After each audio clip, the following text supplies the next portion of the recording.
একসময় এক ঘন জঙ্গলে বাস করত চতুর শিয়াল কুটুম আর ভীতু কিন্তু দয়ালু খরগোশ লাফা।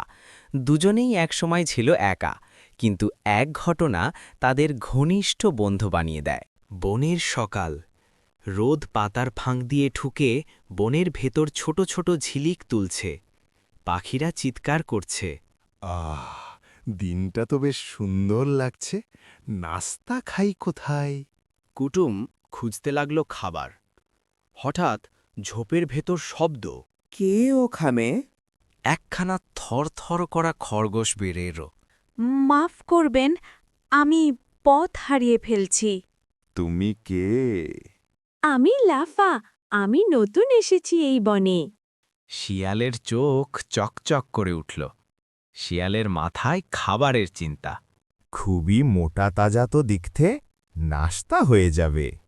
শিয়াল এগিয়ে গেল লাফার দিকে। ভয় পেও না, আমি সাহায্য করতে পারি। সত্যি?